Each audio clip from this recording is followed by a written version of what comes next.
Dad abandoned me at 7, and now his wife wants my inheritance. Hey everyone. I'm Mia. Before I jump in, do me a solid and hit that like button. Trust me. This story is a ride, and you don't want to miss any of it. So let's roll back the clock to when I was about 6. Back then, life felt pretty chill. I lived in this big house with my dad. My mom had passed away when I was just a baby, so it was just the two of us. She left me a fat inheritance, but being 6, I didn't really get what that meant. I just knew my dad always seemed to have money, and we lived comfortably. Anyway, one day, out of nowhere, my dad sits me down. Mia, honey, I have to go on a business trip. It's really important. Okay? You're gonna stay with Aunt Rachel for a while. Now at that age, I wasn't thinking too deep into it. Aunt Rachel was the fun aunt, the one who let me watch movies I probably shouldn't have been watching and bought me candy whenever my dad said no. So in my head, I was like, sweet.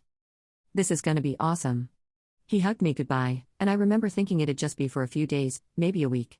I waved him off, smiling, not realizing that it'd be the last time I'd see him for a long time. Aunt Rachel picked me up, and the first few days were great. We ate pizza, stayed up late watching movies. She even let me play her old video games. It was like this mini vacation, and I didn't have a care in the world. But then, things started to change. Days turned into weeks. I'd ask Aunt Rachel when my dad was coming back, and she'd just brush it off. Soon, kiddo. Soon. She'd say it with this kind of tired look in her eyes like she wasn't so sure herself. Weeks turned into months, and that's when I really started to feel it. I'd see other kids at school getting picked up by their parents, and I'd be waiting for Aunt Rachel, wondering why it wasn't my dad. I remember one time I asked her again, "When's Dad coming back?" And that's when she snapped. It was the first time I ever saw her mad. "Your dad's not coming back, kid," she said, all gruff. "She left you with me, so stop asking." I didn't understand what she meant at the time, but it hurt. Like, I felt this tight knot in my stomach. Why would my dad leave me? What did I do wrong? Living with Aunt Rachel went from fun to a nightmare. She started getting annoyed with me over everything. If I left my toys out, she'd yell. If I asked her for help with my homework, she'd sigh like I was the biggest inconvenience ever. She'd say stuff like, "I didn't sign up to babysit some kid, and your dad just dumped you on me." I started to hide out in my room more. I didn't want to make her mad, so I just stayed out of her way. My room became my safe space. I had this small radio I'd listen to, and I'd just draw pictures for hours. It was the only thing that distracted me from everything else going on. Sometimes I'd try to pretend my dad was just late. That any day now, he'd walk through the door and say, "Surprise, I'm back." But as weeks turned into months, that hope started to fade. There was this one night that really sticks out. I had this stuffed bear my dad gave me. One of those old worn-out ones with a missing eye. I hugged it close, crying quietly, hoping Aunt Rachel wouldn't hear me. I didn't want her to call me a crybaby or tell me to toughen up. But in that moment, I felt so alone. It was like everything I thought I knew about my life just crumbled. It's weird to think a 6-year-old could feel that way, but I did. Things just kept getting worse from there. Aunt Rachel's attitude went from annoyed to straight up mean. She'd make comments about how I was eating too much or how I was costing her money. I was just a kid, so I didn't really understand how money worked, but I got the message. I was a burden. I started eating less even when I was hungry and tried to keep my room as clean as possible just to avoid any more yelling. But no matter what I did, it was never enough. She'd still get mad, slam doors, and sometimes just leave for hours. I'd be alone, sitting in that big quiet house, and I'd wonder where my dad was. Was he thinking about me? Did he miss me at all? I remember one time, I found this old family photo album in one of the closets. There were pictures of me as a baby, pictures of my dad smiling and holding me, and even some of my mom. It made me feel, I don't know, like I was seeing a life I didn't remember. I flipped through it, hoping for some kind of clue, some hint about why he left, but all I saw were smiles and happy moments. It didn't make sense. How could someone just walk away from all that?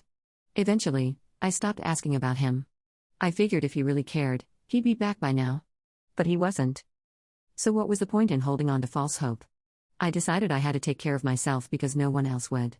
I buried myself in schoolwork.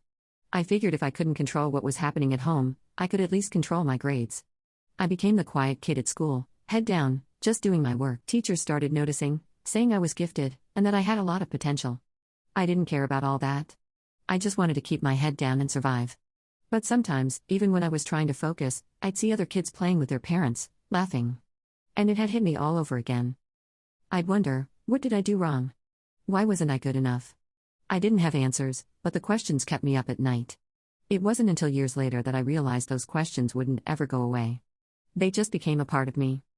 Like this shadow I couldn't shake. It's tough when you're a kid, you know? You don't know how to make sense of stuff like that. All you know is what you feel, and I felt abandoned. Looking back now, I get why I buried myself in school. It was the one thing I could control. It felt like if I could ace my classes, if I could prove I was smart, maybe, just maybe, my dad would come back and be proud of me. Maybe he'd realize what he missed out on. But as time went on, that hope got smaller and smaller. And before I knew it, I was just surviving, getting through each day one at a time, trying to figure out how to make it on my own. So I'm about 14 when this all went down. By this point, I'm used to keeping my head down, focusing on school, and avoiding any trouble at home. I mean, school was my escape. It was the one place I could feel like I had some control, and the teachers actually seemed to like me. I kept to myself mostly. Didn't really have any close friends. It was easier that way. You know? No one asking too many questions. But then came this group project. Teachers love throwing these at us like they don't realize how much it sucks to get stuck with random people. Anyway, I get paired with Liam. He was one of those people who seemed to have it all together, always smiling, always hanging with a big group of friends. We didn't talk much before that, but suddenly we're partners, and I'm thinking, great. He's gonna think I'm a total weirdo. First time we met up to work on the project, I was all awkward and quiet, but he didn't seem to care. He just chatted away like we'd known each other for years. After a while, I started to loosen up, and we actually got along pretty well. Turns out he was pretty chill and didn't have that stuck-up attitude I expected. Then one day, he asks me if I want to come over to his place to work on the project. I hesitated because, honestly, going to other people's houses always felt weird to me. Like, I didn't want anyone to see how different my life was compared to theirs. But Liam was persistent, and something about him made me want to say yes. So I did. Walking into his house felt like stepping into a whole different world. I mean, his family was like the total opposite of what I was used to. His mom welcomed me with this big smile, like I was a part of their family already. "Hey, Mia. You hungry?" I made snacks. She said it so casually, like it was no big deal. But to me, it was. I couldn't even remember the last time anyone asked me if I was hungry, let alone made me anything. And his dad, man, he was something else. He actually sat down and asked me about school, my interest, all that stuff. "So, Mia, what do you like to do when you're not buried in books?" He'd asked, genuinely interested. It caught me off guard. I mean, no one ever really asked me stuff like that. I mumbled some answers, feeling shy and a bit out of place, but they made me feel welcome. Like, I wasn't some outsider intruding on their lives. Liam's little sister even came over and showed me her doll collection, insisting we play together. It was such a simple thing, but it meant a lot to me. I realized I had been missing out on all these small moments that other kids probably took for granted. Sitting there, eating homemade cookies, and playing with dolls, it felt like what I imagined a real family was supposed to be like. After that, Liam and I started hanging out more, even outside of the project. He'd invite me over, and every time, his family treated me the same. Like I was welcome there. His mom would always say, "Mia, you're part of the family now. You don't need an invite. Just come over anytime." I'd smile and nod, but inside, it was like this warm feeling, like someone actually cared. I tried not to get too attached, though. I mean, it wasn't my family. It was Liam's. And part of me was scared that if I let myself enjoy it too much, it'd all just disappear like everything else in my life. But Liam didn't let me pull away.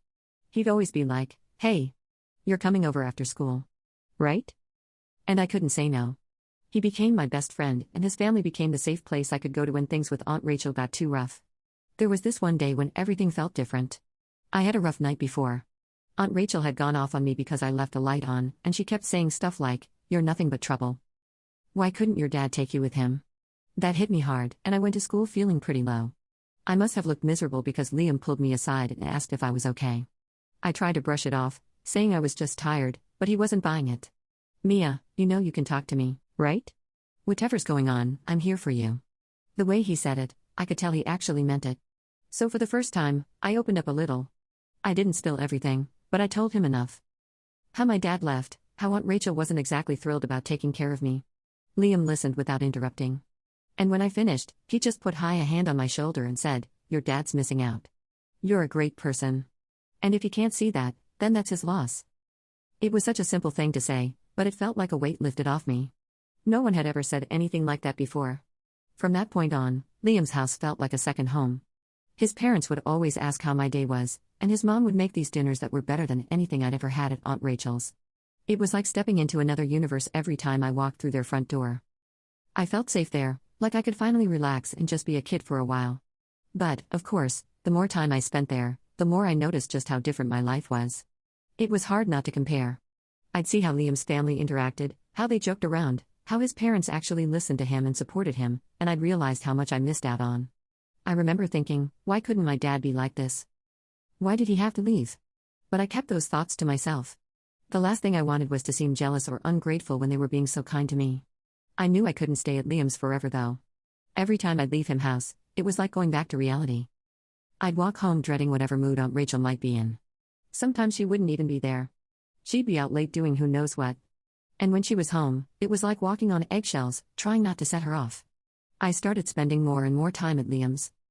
His parents didn't seem to mind. If anything, they encouraged it. "Mia, you don't need to ask. Just come by any time you want," his dad would say, giving me this reassuring smile. And I wanted to believe them, but part of me kept waiting for the day they'd get tired of having me around. I mean, why would they want to deal with someone else's kid when they had their own family? But that day never came. In fact, they seemed to go out of their way to make me feel included. One weekend, they even took me along on this family picnic. Liam's mom packed this huge basket of food, and we all went to this park. It was one of those perfect days where everything just felt right. For a few hours, I forgot about all the stuff going on at home. I laughed, played hide and seek with Liam's little sister, and for a moment, I felt like I belonged. That feeling of belonging was something I hadn't felt in years. And honestly, I started craving it. Liam's family showed me what life could be like if you had people who genuinely cared about you. It gave me this tiny flicker of hope that maybe, just maybe, things could get better. But I knew better than to hold on to hope too tightly. Life had already shown me how quickly things could change, and that's where things stood. I had the second family that I cherished, but deep down, I still felt like an outsider. I was grateful, but there was always this voice in my head reminding me not to get too comfortable. After all, good things didn't usually stick around in my life for long. So I'm 17 at this point, almost done with high school and still spending a lot of time at Liam's. I'd gotten used to things being a certain way. My routine was solid. School, Liam's, home, and repeat. But then out of nowhere, Aunt Rachel hits me with some news that stopped me in my tracks. I remember it clearly. It was a Saturday afternoon. I was in my room doing some homework when I heard her yelling from the living room. "Mia, get out here," she shouted. I froze for a second, not sure what to expect. When she called like that, it usually wasn't for anything good, but I dragged myself out there trying to stay calm. I walk in, and there she is, standing by the door, looking annoyed as usual. "Your father's back," she says, like she's announcing the weather or something. My heart practically stopped. My dad, after all these years, it didn't feel real. I just stared at her, waiting for her to say it was a joke, but she didn't. "He's outside," she added, sounding fed up. "Go talk to him." I didn't know what to think. Part of me wanted to run out the door, hug him, and ask where he'd been. But the other part of me was pissed. Like, after all this time, he just shows up like nothing happened. My hands were shaking as I walked out. And when I saw him, it was like I was looking at a stranger. He looked different. I mean, it had been almost 10 years, so, of course, he did. But still, it was weird seeing him again. He had this girl with him, Jen. She had this big grin plastered on her face like she was trying way too hard. I remember thinking, who the hell is this girl? "Mia, sweetie," my dad said, all teary-eyed, like we were in some kind of reunion movie. "I've missed you so much." He pulled me into this awkward hug, and I stood there stiff. I didn't hug him back. I mean, what was I supposed to do? Act like everything was fine, like he hadn't just vanished for nearly a decade? When he let go, he introduced me to Jen. "This is my wife," he said, like that was supposed to mean something to me. Jen reached out to shake my hand, and I did it, but I kept my guard up. She had this smile that was too wide, and I felt this gut feeling that something was off. "Hey there, honey. We've heard so much about you," she said, sounding way too friendly. My dad starts going on about how he had to work through some personal issues, and that's why he was gone for so long. I just nodded, feeling numb. Personal issues was supposed to explain everything. That's what he was going with. It didn't add up, but I wasn't about to cause a scene. So I played along, nodded some more, and told him it was good to see him. But inside, it was like this storm was brewing. I felt angry, confused, and honestly hurt. After a few awkward minutes, they asked if they could come in, and I stepped aside, letting them into the house. Aunt Rachel was nowhere to be seen. Typical. She probably didn't want to deal with the drama, and I couldn't really blame her for that. We all sat down in the living room, and my dad starts talking about wanting to make things right, about how he regrets everything and how he wants us to be a family again. Jenny jumps in, nodding and saying, "We want to be here for you, Mia. We're a family now." It all felt so fake, like they'd rehearsed this speech before coming over. I kept my answer short, playing along, but my mind was racing. I mean, why now? Why show up after all these years? And who is this Jenny woman, really? Something wasn't sitting right with me, but I didn't know what to say or how to react. I wasn't a kid anymore. I wasn't going to get all emotional and start crying. I'd learned to keep my guard up. After that day, they started showing up more often. My dad would drop by with homemade meals, spaghetti, casseroles, you name it. Jenny tried to get all close, offering to teach me how to cook and hang out. I played along, figuring it was easier than fighting back. But every time they left, I'd sit in my room staring at the wall, trying to make sense of it all. Liam was the only person I could talk to about it. When I told him my dad was back, he looked surprised, but not exactly happy. "Are you sure this is a good thing?" he asked. I shrugged. "I don't know. I mean, he's my dad." Liam sighed like he wasn't convinced. "I just don't want to see you get hurt again," he said. I appreciated him looking out for me, but I didn't know what to do. I wanted to believe my dad. I wanted to believe he was really trying to fix things, but the truth was, there was this part of me that didn't trust it. Maybe it was from everything I'd been through or the fact that he'd been gone so long. Whatever it was, I just couldn't shake this feeling that something wasn't right. One day, my dad showed up with this gift, a fancy watch. "I know I miss so many birthdays, so I wanted to give you something special," he said, his eyes getting all misty. I looked at the watch, all shiny and expensive looking, and I didn't know what to say. Part of me was touched, like maybe he really was trying to make up for lost time. But another part of me felt weird accepting it. Liam's words were stuck in my head. He'd warned me about them showering me with gifts, and now it was happening. I wanted to believe my dad had changed, but the way he and Jenny were acting, it just felt off. Like, why try so hard to make everything seem perfect all of a sudden? One evening, when Liam and I were hanging out, he brought it up again. "Mia, I know you want to believe they've changed, but doesn't this all seem too sudden?" he asked. I got defensive, like I always do when I don't want to admit something's bothering me. "They're just trying to make up for lost time, Liam. What's wrong with that?" He sighed and looked at me all serious. "I don't trust Jenny. The way she talks, the way she acts, I just get this bad vibe." I rolled my eyes trying to brush it off. "You're imagining things. They're just trying to be a family." But his words kept bugging me. I tried to push it out of my head, but there was this nagging feeling I couldn't shake. I started paying more attention after that. Little things started standing out, like how Jenny always seemed to steer the conversation toward money. She'd say stuff like, "So, Mia, you've got a bright future ahead. Any plans for college?" But the way she said it felt more like fishing for info than friendly chit-chat. And my dad, he'd get all fidgety whenever I mentioned my mom's inheritance. I could tell he didn't want to talk about it, which just made me more suspicious. But I kept playing along, pretending everything was fine. I needed time to figure things out. I knew something was up, but I didn't have proof yet. And until I did, I wasn't going to jump to conclusions. I wasn't a kid anymore. I'd learned to keep my guard up. But deep down, I knew one thing. I couldn't trust them. Not yet. And that feeling, that gut instinct was about to lead me somewhere I never expected. So I'm doing my usual routine, school, hanging out with Liam, avoiding Aunt Rachel's mood swings, and things seem okay on the surface. But now, every time my dad and Jenny come over, I'm paying attention to every little thing. I noticed how Jenny always found a way to bring up money, like she was trying to figure out how much I knew. And my dad would keep quiet when she did, just nodding along. It was starting to become clear that whatever they were up to, it wasn't just about reconnecting. Then one night, everything changed. I was in the kitchen grabbing a snack when I heard them talking in the living room. I was about to walk in when something about their voices made me stop. They weren't laughing or chatting like usual. They were whispering. And it didn't sound friendly. I stayed hidden around the corner listening closely. Jenny's voice was low, but she sounded frustrated. "We need to get that money. You said it'd be easy." My heart started racing. "Money? What money?" my dad responded, sounding stressed. "I'm trying, but Mia's not as clueless as you think. We can't just come out and ask for it." I felt like the floor was disappearing beneath me. So that was it. This whole reunion, all the visits, the gifts, they were trying to get my mom's inheritance. I leaned back against the wall, feeling this mix of anger and hurt. I mean, I kind of suspected it, but hearing them actually talk about it like that, like I was some pawn in their plan, hit me harder than I expected. It was like everything I feared was true. They didn't come back because they cared about me. They came back because they wanted what was mine. I quietly went back to my room, my mind racing. I felt stupid, like I should have seen it coming sooner. Liam had warned me, and I didn't want to believe him. But he was right all along. I was just too desperate to have a family again that I ignored all the signs. But that night, as I lay there staring at the ceiling, I made up my mind. If they thought I was just some dumb kid who'd hand over my inheritance, they were in for a surprise. The next day at school, I couldn't concentrate on anything. I kept replaying their conversation over and over in my head. I knew I had to do something, but I wasn't sure what. During lunch, I found Liam and told him everything I overheard. He looked at me, his eyes wide. Mia, I knew something was up, but that's worse than I thought. He didn't hesitate for a second. We need to find out more. If they're really after your money, we need proof. I nodded, feeling grateful that he was always by my side. We came up with a plan.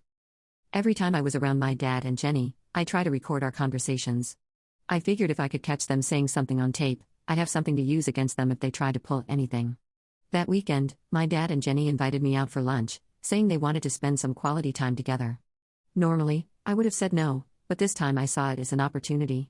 I hid my phone in my pocket with a recorder on, making sure it was angled just right so it could pick up everything they said. We were sitting at the restaurant, and they were putting on their usual show, smiling, asking about school, pretending like they cared about my life.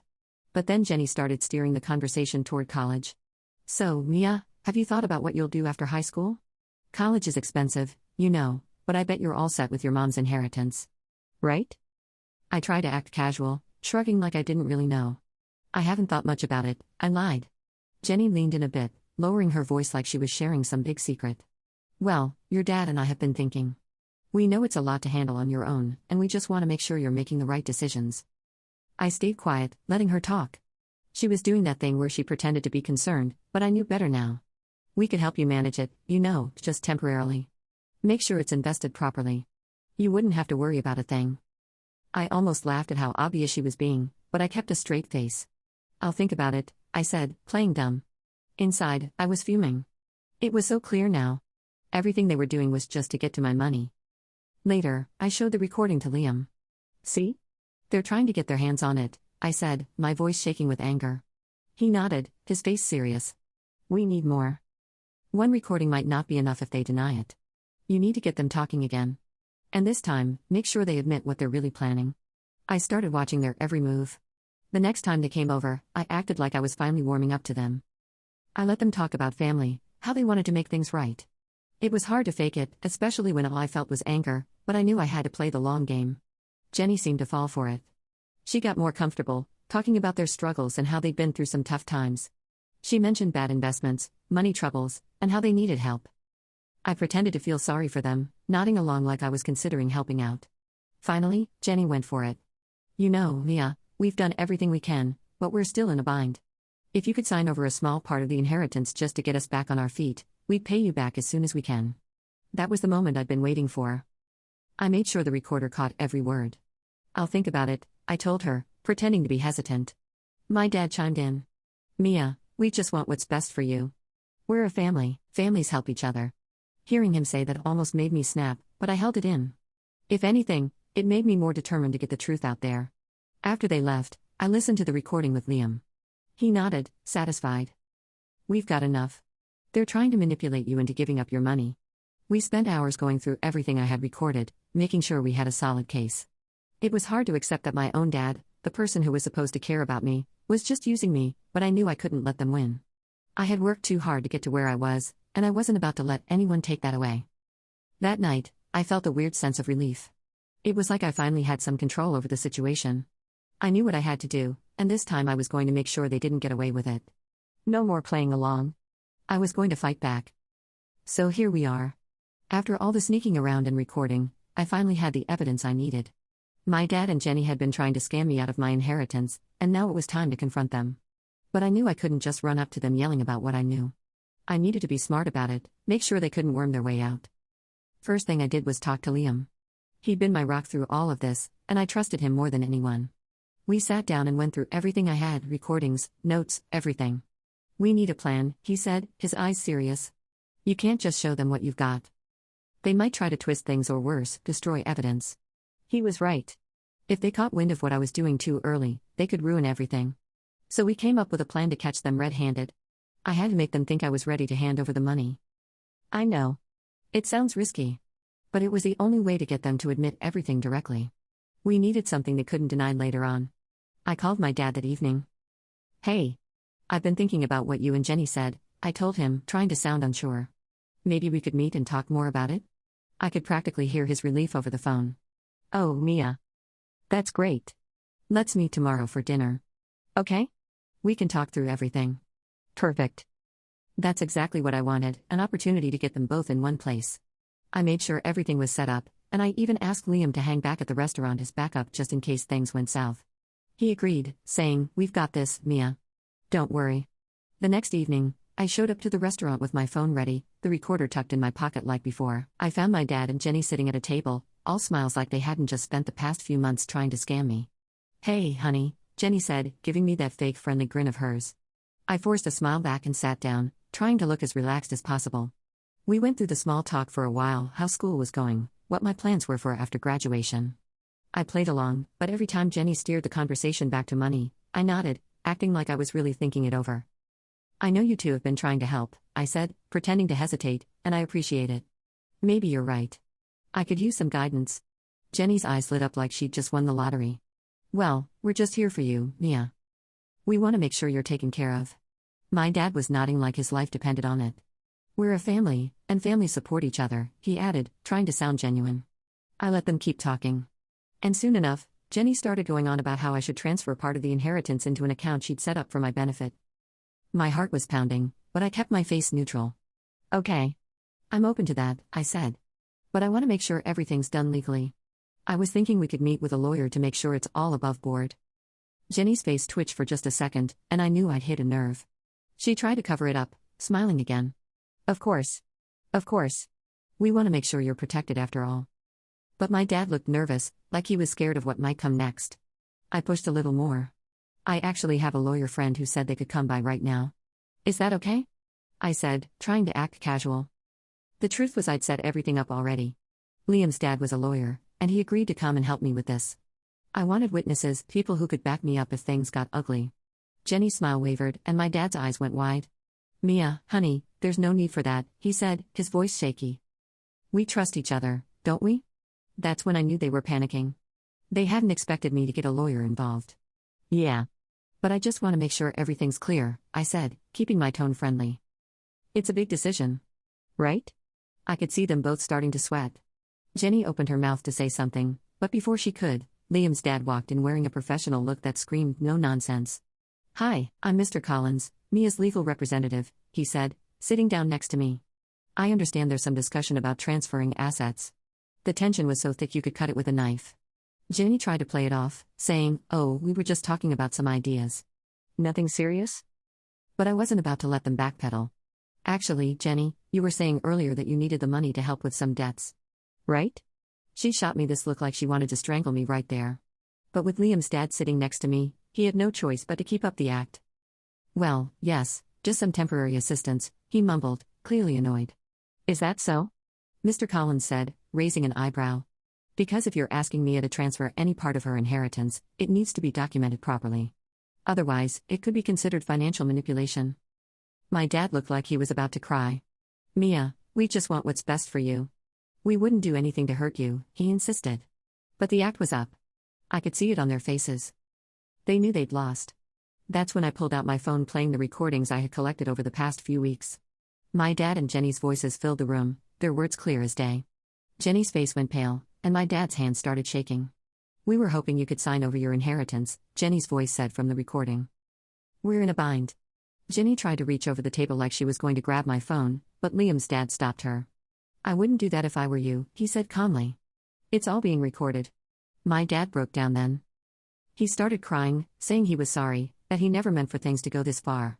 But I just stared at him, feeling empty. "You didn't mean for this to happen.